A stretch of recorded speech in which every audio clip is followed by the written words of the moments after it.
আমি বেঁচে ছিলাম অন্যদের সময়ে। আমার খাদ্যে ছিল অন্যের আঙুলের দাগ, আমার পানীয়তে ছিল অন্যদের জীবাণু, আমার বিশ্বাসে ছিল অন্যদের ব্যাপক দূষণ। আমি জন্মেছিলাম, বেড়ে উঠেছিলাম, বেঁচেছিলাম অন্যদের সময়ে। আমি দাঁড়াতে শিখেছিলাম, হাঁটতে শিখেছিলাম অন্যদের মতো করে। আমি পোশাক পরতে শিখেছিলাম, চুল আঁচড়াতে শিখেছিলাম, কথা বলতে শিখেছিলাম অন্যদের মতো। তারা আমাকে তাদের মতো করে দাঁড়াতে শিখিয়েছিল, তারা আমাকে তাদের মতো করে হাঁটার আদেশ দিয়েছিল, তাদের মতো করে পোশাক পরার নির্দেশ দিয়েছিল, আমাকে বাধ্য করেছিল তাদের মতো করে চুল আঁচড়াতে। তারা আমার মুখে গুজে দিয়েছিল তাদের দূষিত কথামালা, আমাকে বাধ্য করেছিল তাদের মতো করে বাঁচতে। আমি বেঁচেছিলাম অন্যদের সময়ে। আমি আমার নিজস্ব ভঙ্গিতে দাঁড়াতে চেয়েছিলাম, পোশাক পরতে চেয়েছিলাম একান্ত আপন রীতিতে, চুল আঁচড়াতে চেয়েছিলাম নিজের রীতিতে। আমি উচ্চারণ করতে চেয়েছিলাম অন্তরের মৌলিক মাতৃভাষা।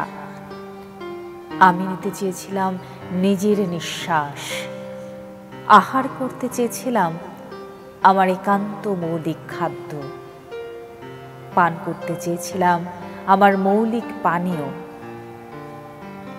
আমি ভুল সময়ে জন্মেছিলাম, আমার সময় তখনও আসেনি। আমি ভুল বৃক্ষে ফুটেছিলাম, আমার বৃক্ষ তখনও অঙ্কুরিত হয়নি। ভুল নদীতে স্রোত হয়ে বয়েছিলাম, আমার মেঘ তখনও আকাশে জমেনি। আমি বেঁচেছিলাম অন্যদের সময়ে। কবি এবং কথা সাহিত্যিক হুমায়ুন আজাদ। পড়ছিলাম আমি বেঁচেছিলাম অন্যদের সময়ে। গতকাল 28 এপ্রিল এই নন্দিত কথা সাহিত্যিকের জন্মদিন ছিল। তার জন্মদিনে তাকে শ্রদ্ধা ভরে স্মরণ করছে চ্যানেল 24। আজ সোমবার 16 বৈশাখ 1431 বঙ্গাব্দ, 29 এপ্রিল 2024 খ্রিস্টাব্দ। আজ অনুষ্ঠান সঞ্চালনা করছি তাসনুভা মোহনা। প্রিয় দর্শক, কেওয়াই স্টিল সকাল 24 দেখছেন আপনারা। সকাল 24-এ শুরুতেই আজ সংবাদ শিরোনাম থাকছে। শুরু করছি সমকাল দিয়ে অসংকোচ প্রকাশের দুরন্ত সাহস। হিট অ্যালার্টেও স্কুল, নগণ্য উপস্থিতির অনেকেই অসুস্থ। ইনসার্ট একটি ছবি। বাইরে তাপদাহ, ভেতরে নেই বিদ্যুৎ। স্কুল খোলার খবরে ক্লাসে এসে ভোগান্তিতেই পড়তে হলো নবম শ্রেণীর 2 শিক্ষার্থীকে। খুলনা শহীদ সোহরাওয়ার্দী মাধ্যমিক বিদ্যালয় থেকে রোববার দুপুর 12টার দিকে তোলা এই ছবিটি। শৃঙ্খলা ফেরাতে পারেনি সিটি কর্পোরেশন। মালবাহী গাড়ি চাপায় একের পর এক মৃত্যু। কোনো দুর্ঘটনা ঘটলে চালককে বরখাস্ত করেই দায় সারে কর্তৃপক্ষ। কেএনএফের 2 সন্ত্রাসী নিহত, অস্ত্র উদ্ধার, রুমায় সেনা অভিযান। বান্দরবান পরিস্থিতি নিয়ে এখানে একটি প্রতিবেদন। এই ছিল সমকাল। এবারে পরবর্তী পত্রিকায় চলে যাচ্ছে। এবার পড়ছি প্রথম আলো। প্রথম আলোতেই তীব্র দাবদাহ নিয়ে একটি শিরোনাম করা হয়েছে। প্রধান শিরোনামটি হচ্ছে দাবদাহের বিপদে রাজধানী। সবচেয়ে বেশি উষ্ণ এলাকার একটি তালিকা এখানে দেয়া হয়েছে, যেখানে কামরাঙ্গীর চর, মিরপুর, গাবতলী, গোরান, জুরাইন, হাজারীবাগ থেকে শুরু করে মোহাম্মদপুর, আদাবর এবং মহাখালীর নামও রয়েছে। ঢাকার 2 সিটিতে উষ্ণতার ঝুঁকি কতখানি তা এখানে রেড মার্ক করে বুঝিয়ে দেওয়া হয়েছে ঝুঁকির মাত্রাগুলো। এদিকে একীভূত না হওয়ার সিদ্ধান্ত ন্যাশনাল ব্যাংকেরও। ব্যাংক একীভূতকরণ প্রসঙ্গে প্রথম আলো বলছে, ইউনাইটেড কমার্শিয়াল ব্যাংকের সঙ্গে একীভূত হওয়ার পরিবর্তে ঋণ আদায় জোরদার সহ বিভিন্ন পদক্ষেপ নিয়ে অবস্থার উন্নতি করতে চায় ব্যাংকটি। ঢাকা বিশ্ববিদ্যালয়ের খবর পড়ছে, বিশ্ববিদ্যালয়ের সব পদ নীল দলের কবজায়। নীল ও সাদা দলের মধ্যে 2014 সাল পর্যন্ত শক্তির ভারসাম্য ছিল। এরপর একচেটিয়া প্রভাব তৈরি করে নীল দল। দাবদাহ নিয়ে আরো একটু শিরোনাম, রাজধানীর 90% এলাকায় ঝুঁকিতে। বলা হচ্ছে ঘনবসতি, অতিমাত্রায় শীতাতপ নিয়ন্ত্রিত যন্ত্রের ব্যবহার, গাছপালা এবং জলাভূমি না থাকা এবং কংক্রিটের স্থাপনার আধিক্যে অতি উষ্ণতার ঝুঁকি দিনকে দিন বেড়েই চলেছে। এই ছিল প্রথম আলো। এবারে পরবর্তী পত্রিকা হাতে নিলাম কালের কণ্ঠ। কালের কণ্ঠ বলে আংশিক নয়, পুরো সত্য। চাপে ব্যবসা, মূল্যস্ফীতিতে উস্কানি, ঋণ সুদ বৃদ্ধিতে বিনিয়োগের নেতিবাচক প্রভাব পড়েছে, সরাসরি বিনিয়োগকে ক্ষতিগ্রস্ত করছে, বললেন এফবিসিসিআইর সভাপতি মাহবুবুল আলম। প্রধানমন্ত্রী আজ দেশে ফিরছেন। থাইল্যান্ডে 6 দিনের সরকারি সফর শেষে আজ সোমবার ব্যাংকক থেকে দেশে ফিরছেন প্রধানমন্ত্রী শেখ হাসিনা। প্রধানমন্ত্রীর প্রেস উইং সূত্র এই তথ্য জানিয়েছে। বছরে নষ্ট হচ্ছে 1,20,00,000 টন চাল। বসা ভাত খাওয়ার অভ্যাস করতে হবে, চালের পুষ্টি ফেলে দেওয়া রোধ করতে হবে। আজ 5 জেলার শিক্ষা প্রতিষ্ঠান বন্ধ। শিক্ষা প্রতিষ্ঠানের প্রথম দিনে উপস্থিতি 50 থেকে 80%। এই ছিল কালের কণ্ঠ। এবারে দৈনিক ইত্তেফাক। হিট স্ট্রোকে একদিনে 18 জনের মৃত্যুর রেকর্ড। 24 ঘন্টায় ঢাকার তাপমাত্রা 2 ডিগ্রি বৃদ্ধি। মে মাসের মাঝামাঝি সাইক্লোনের আশঙ্কা। আচরণবিধি লঙ্ঘনের মহোৎসব চলছে উপজেলা নির্বাচন প্রসঙ্গ। সাবেক এক মুক্তিযোদ্ধা কমান্ডারকে প্রার্থী না হতে থানায় তলব। রেলমন্ত্রীর পুত্রের বিরুদ্ধে এক প্রার্থীর হত্যার হুমকির অভিযোগ। কারিগরি বোর্ডের সনদ জালিয়াতি হয়েছে। এদিকে এক লটেই 1000 ভুয়া সনদ দেন কামরুল। সবশেষে পড়ছি বণিক বার্তা, তথ্যে অগ্রগতি। বণিক বার্তার সংবাদ শিরোনামগুলোর মধ্যে যেটি প্রধান শিরোনাম, অনুসন্ধান ও গ্যাস কূপ খননে 23 বছরে রাষ্ট্রায়ত্ত কোম্পানিগুলোর বিনিয়োগ মাত্র 7,000 কোটি টাকা। আইওসি এর চেয়ে বেশি সফল রাষ্ট্রায়ত্ত কোম্পানি। এদিকে পরিচালনা পর্ষদের সিদ্ধান্ত হয়েছে ইউসিবির সঙ্গে একীভূত হতে চায় না ন্যাশনাল ব্যাংক। এবং শেষের পাতায় একটি গুরুত্বপূর্ণ শিরোনাম, দেশের নিবন্ধিত মিনি বাসের 70%ই মেয়াদ উত্তীর্ণ। বাস মিনিবাসের ইকোনমিক লাইফ 20 বছর। এই ছিল আজকের সংবাদ শিরোনাম। গুরুত্বপূর্ণ সেই সংবাদ শিরোনামগুলোর মধ্যে নিশ্চয়ই এমন বেশ কিছু শিরোনাম রয়েছে যেগুলো আসলে আপনাদের নিত্য প্রয়োজনীয় দৈনন্দিন জীবনে বা যাপনে পরিকল্পনায় নিশ্চয়ই কাজে লাগবে। চলে যাচ্ছি পরবর্তী আয়োজনে। ইতিহাসের আজকের এই দিন কি বলে সেই প্রসঙ্গে কথা বলতে চাই এবারে। চলুন জেনে আসি ইতিহাসের আজকের এই দিনটি কেন বিশেষভাবে গুরুত্বপূর্ণ। ১৬৩৯ সালের আজকের এই দিনে দিল্লির লালকেল্লার ভিত্তিপ্রস্তর স্থাপিত হয়। ১৯১৯ সালের এই দিনে জালিয়ানওয়ালাবাগের নৃশংস হত্যাকাণ্ডের প্রতিবাদে রবীন্দ্রনাথ ঠাকুর ব্রিটিশ প্রদত্ত নাইট উপাধি ত্যাগ করেন। ১৯৫৪ সালের এই দিনে তিব্বত নিয়ে ভারত ও চীনের মধ্যে পঞ্চশীল চুক্তি সম্পাদিত হয়। ১৯৯১ সালের এই দিনে বাংলাদেশের দক্ষিণ পূর্বে চট্টগ্রাম বিভাগের উপকূলীয় অঞ্চলে ঘণ্টায় প্রায় ২৫০ কিলোমিটার বেগে আঘাত হানে ঘূর্ণিঝড়। ১৯৯৭ সালের আজকের এই দিনে ব্রিটেন চীনের কাছে হংকংকে ফিরিয়ে দেয়। খুব ছোট করে স্বল্প পরিসরে দেখিয়ে দিলাম আজকের এই দিনটি কেনই বা বিশেষ। এবারে শুভ জন্মদিন জানাতে চাই যাদের আজকের দিনে জন্মদিন। অনেক অনেক শুভেচ্ছা, অভিনন্দন রইল চ্যানেল 24 এর পক্ষ থেকে এবং অবশ্যই কেওএসটির সকাল 24 এর পক্ষ থেকে। প্রিয় দর্শক, এবারে আমরা আপনাদেরকে জানাবো আজ কোন কোন বিখ্যাত ব্যক্তির জন্মদিন এবং কি কি কৃতিকর্মের কারণে তারা পৃথিবী বিখ্যাত হয়ে আছেন। চলুন জেনে আসা যাক। ১৯১৯ সালের এই দিনে জন্মগ্রহণ করেন বিখ্যাত তবলাবাদক ওস্তাদ আল্লাহ রাখা। বিখ্যাত তবলাবাদক ওস্তাদ জাকির হোসেন তারই সন্তান। ১৯৭১ সালে আমেরিকার নিউ ইয়র্কে ম্যাডিসন স্কোয়ার গার্ডেনে দ্য কনসার্ট ফর বাংলাদেশে সেতার বাদক রবি শঙ্কর ও বিখ্যাত সরোদবাদক ওস্তাদ আলী আকবর খানের সাথে তবলায় ছিলেন ওস্তাদ আল্লাহ রাখা খান। ১৯৩৩ সালের এই দিনে জন্মগ্রহণ করেন আমেরিকান সঙ্গীতশিল্পী উইলি হিউ নেলসন। তিনি একাধারে ছিলেন গীতিকার, সুরকার, লেখক, অভিনেতা এবং কবি। Shotgun Willie, Red Headed Stranger ও স্টারডাস্ট তার সফল অ্যালবাম। সঙ্গীতের বাইরেও তিনি প্রায় ৩০টি চলচ্চিত্রে অভিনয় করেছেন। ১৯৪৯ সালের এই দিনে জন্মগ্রহণ করেন বাঙালি লোকসঙ্গীত শিল্পী উৎপলেন্দু চৌধুরী। তিনি বাংলা, আসাম ও ত্রিপুরার বিভিন্ন অঞ্চলের বিভিন্ন আঙ্গিকের গান যেমন বাউল, ভাটিয়ালি, ভাওয়াইয়া, ধামাইল, সারিগান, ঝুমুর, টুসু ইত্যাদি লোকগানের পুনরুজ্জীবনের ও প্রচারের চেষ্টা করেছেন।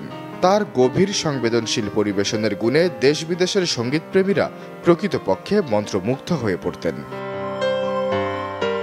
১৯৭২ সালের এই দিনে জন্মগ্রহণ করেন বাংলাদেশি ইমেরিটাস অধ্যাপক এবং প্রাণী সম্পদ ও জলবায়ু পরিবর্তন বিশেষজ্ঞ আইনুন নিশাত। তিনি ২০০৯ সালে জাতিসংঘ জলবায়ু পরিবর্তন সম্মেলন সহ আরও কিছু আন্তর্জাতিক জলবায়ু বিষয়ক সম্মেলনে বাংলাদেশের হয়ে প্রতিনিধিত্ব করেন। ২০১৭ সালে বাংলা একাডেমি তাকে সম্মানসূচক ফেলোশিপ প্রদান করে।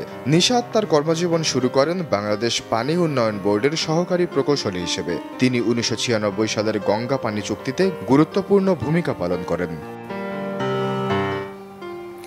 ১৯৯১ সালের ২৯ এপ্রিল চট্টগ্রাম কক্সবাজার উপকূলে মহাপ্রলয়ঙ্কারী ঘূর্ণিঝড় হারিকেন কেড়ে নেয় উপকূলের লাখো মানুষের প্রাণ। কক্সবাজারের চকরিয়া ও পেকুয়া উপজেলায় অন্তত ২৫,০০০ মানুষেরই মৃত্যু হয়। একই সঙ্গে প্রাণ যায় লাখ লাখ গবাদি পশুর। প্রাকৃতিক সম্পদে সমৃদ্ধ উপকূলীয় এলাকা কয়েক ঘন্টার মধ্যে পরিণত হয় বিরান ভূমিতে। মধ্যরাতে কক্সবাজার, চট্টগ্রাম, নোয়াখালী, বরিশাল, পটুয়াখালী, বরগুনা সহ দেশের উপকূলীয় এলাকার ওপর দিয়ে ১৫ থেকে ২০ ফুট উচ্চতায় জলোচ্ছ্বাস আঘাত হানে। কক্সবাজার থেকে আমাদের সহকর্মী আজিম নেহাত যোগ দিচ্ছেন আমাদের সঙ্গে, তার সঙ্গে কথা বলবো এই প্রসঙ্গে। নিহাত, শুভ সকাল জানাই আপনাকে। আমরা ৯১ সাল, অনেকটা বছর পিছিয়ে চলে গিয়েছিলাম। আমরা জানি যে কক্সবাজারে এরপরে সতর্কতা হিসেবে আশ্রয় কেন্দ্র নির্মাণ করা হয়েছে এবং খুব বড় আকারে আশ্রয় কেন্দ্র নির্মাণ করা হয়েছে, যাতে জলোচ্ছ্বাস, টর্নেডো বা বিভিন্ন ধরনের প্রাকৃতিক দুর্যোগ থেকে উপকূলীয় এলাকার মানুষ, গবাদি পশু এবং প্রাণী যারা আছে তারা রক্ষা পাবার জন্য সেখানে আশ্রয় নিতে পারে। সেটি কতখানি ফলপ্রসূ হয়েছে বা সেখানকার সতর্কতা কতটুকু, নিরাপত্তা এবং সতর্কতা দুই রক্ষা করা হচ্ছে?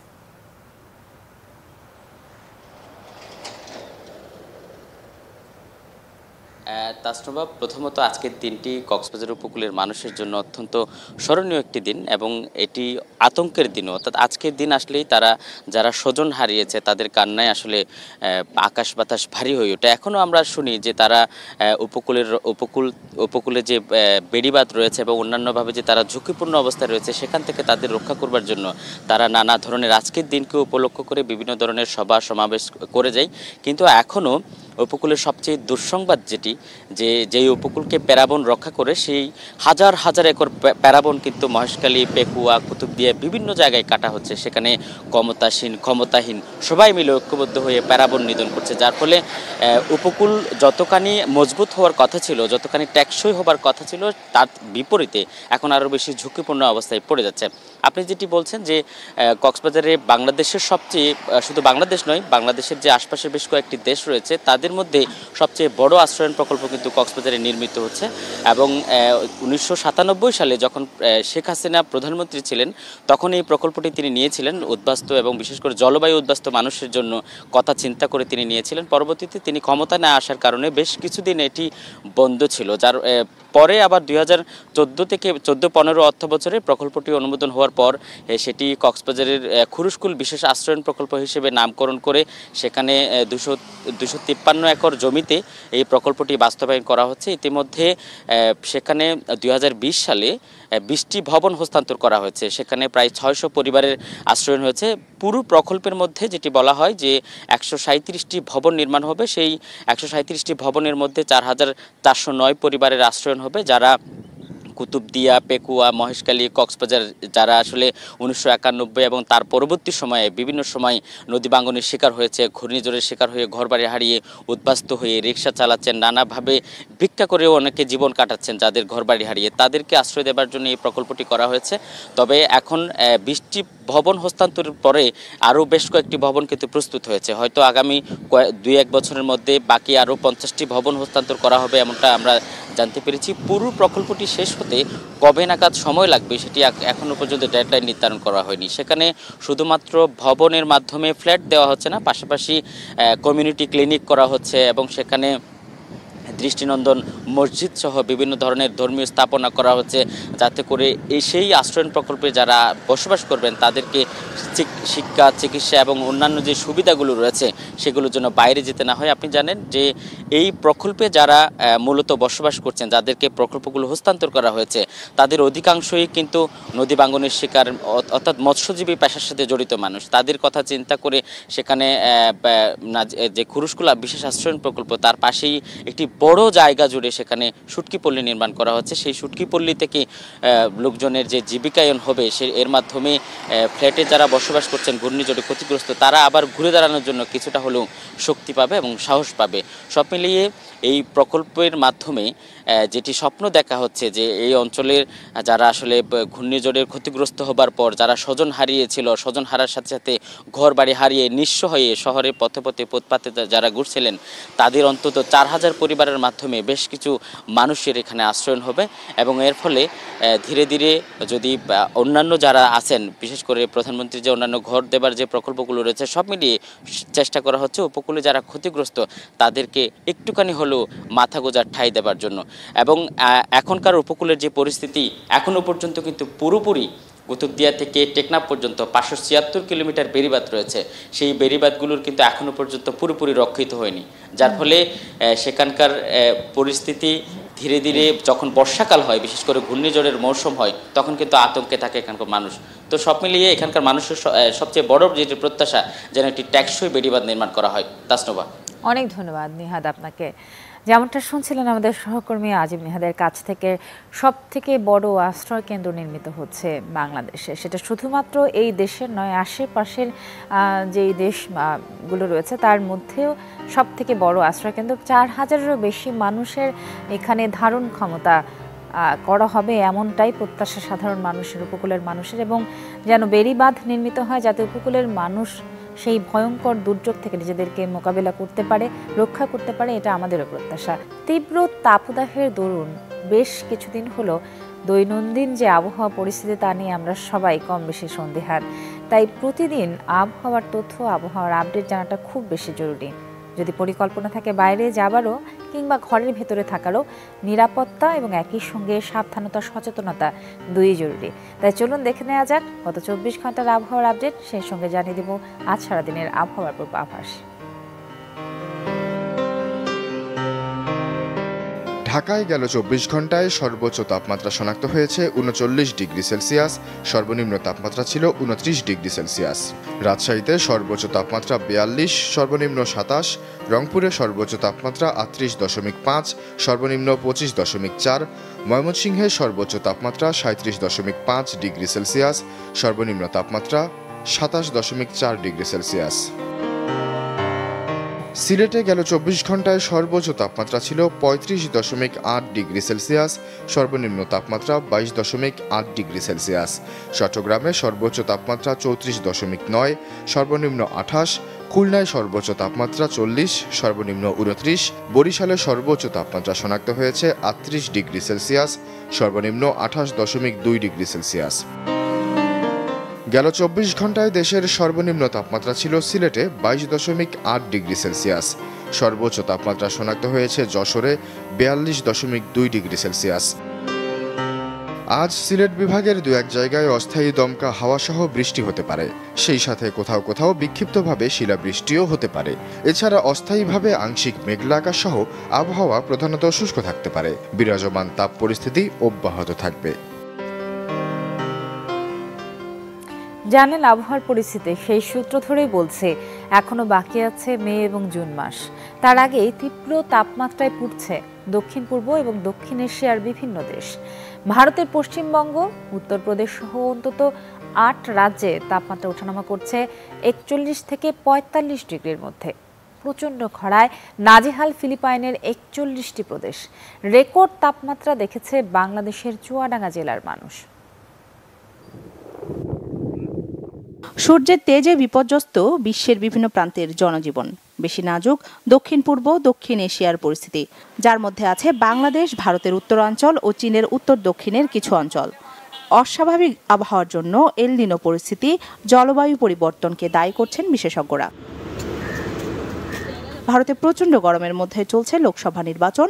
ভোট দিতে গিয়ে মৃত্যু হয়েছে বেশ কয়েকজনের।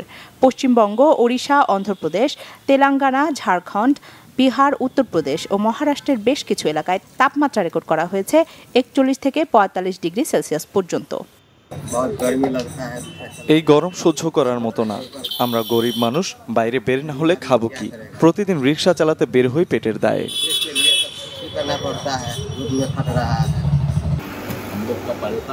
গেল 50 বছরে এমন গরম হয়তো পড়েনি। প্রতিদিন তাপমাত্রা বেড়েই চলেছে। এই গরম অস্বস্তিকর। এদিকে 40 ডিগ্রির বেশি তাপমাত্রা দেখেছে থাইল্যান্ডের রাজধানী ব্যাংককের মানুষ। দেশটিতে এ পর্যন্ত 30 জনের মৃত্যু হয়েছে হিট স্ট্রোকে। ফিলিপাইনে তীব্র গরমে স্বাস্থ্য ঝুঁকি এড়াতে স্কুলগুলোতে সশরীরে ক্লাস বন্ধ রাখা হয়েছে। 41টি প্রদেশ ভুগছে তীব্র খরায়, পানির স্তর নেমে ক্ষতির মুখে কৃষিজমি। তীব্র তাপপ্রবাহের সাথে লড়ছে বাংলাদেশও। 1948 সালের পর এবারই প্রথম টানা 26 দিনের তাপপ্রবাহ বয়ে যাচ্ছে দেশে। তাপপ্রবাহ ছড়িয়েছে 50টির বেশি জেলায়। সৃষ্টিকর্তার কাছে বৃষ্টির প্রার্থনায় বিশেষ নামাজ হয়েছে দেশের বিভিন্ন জায়গায়। রাখি জেসমিন, চ্যানেল 24। বৈশ্বিক তাপমাত্রা এবং তাপদাহের কথা জানাচ্ছিলাম, সেই সঙ্গে বলছিলাম চুয়াডাঙ্গার কথাও, যেখানে সর্বোচ্চ তাপমাত্রা দেখেছে বাংলাদেশ। সেই প্রসঙ্গে চুয়াডাঙ্গা থেকে এবারে যোগ দিচ্ছেন রেজাউল করিম লিটন। তার কাছ থেকে শুনবো চুয়াডাঙ্গার তাপদাহের পরিস্থিতি। লিটন, আপনাকে শুভ সকাল জানাই। যেমনটা বলছিলাম দর্শকদেরকে যে চুয়াডাঙ্গায় সর্বোচ্চ তাপমাত্রায় সেখানকার মানুষদের জনজীবন কতখানি বিপর্যস্ত জানতে চাই। তাসনুভা, যে আপনি যেমনটি বলছিলেন চুয়াডাঙ্গায় এই সর্বোচ্চ তাপমাত্রা এবং বিষয়টি এরকম যে 42.7 ডিগ্রি সেলসিয়াস এই জেলার তাপমাত্রা এবং একেবারে মরুভূমির আবহাওয়া। আপনি চুয়াডাঙ্গায় না আসলে বোঝা যাবে না যে আসলেই চুয়াডাঙ্গার মানুষ এই তাপমাত্রাতে কতটা বিপর্যস্ত হয়ে পড়েছে। প্রতিদিনই মানুষ একেবারে নাজেহাল হয়ে পড়ছে। সকালের সূর্য ওঠার পর থেকেই একেবারেই সূর্য ডোবার আগ পর্যন্ত আপনি দেখবেন যে এখন সকাল 8:30 বাজে, আমার ঠিক ডান পাশে সূর্যটা তাপ ছড়াচ্ছে, প্রচণ্ড উত্তাপ। এরপরেই কিন্তু দুপুর 12টায় তাপমাত্রা 40 ডিগ্রি পার হয়ে যাচ্ছে। তারপরে যখন বিকাল 3টা তখন তাপমাত্রা 42 ডিগ্রি পার হয়ে যাচ্ছে। আগুনের তেজ ছড়াচ্ছে রোদে। তো এই সব মিলিয়ে এই জেলার বিশেষ করে খেটে খাওয়া মানুষ চরম দুর্ভোগে পড়েছে এবং এই যে কৃষিভিত্তিক জেলা, কৃষি সমৃদ্ধ জেলা, সবচেয়ে বেশি ক্ষতি হচ্ছে এই জেলার কৃষির। তো এই অবস্থা আগামী এই এপ্রিল মাস জুড়ে বিরাজ থাকবে, আবহাওয়া অফিস যেটি বলছে। তাসনুবা, অনেক অনেক ধন্যবাদ আপনাকে রেজাউল করিম আমাদের সাথে থাকার জন্য। প্রিয় দর্শক, এই ছিল আমাদের আজকের আয়োজন। কেউ সকাল 24 দেখছিলেন। দেখা হোক আবার রোজ শুভ সকাল আরো একবার।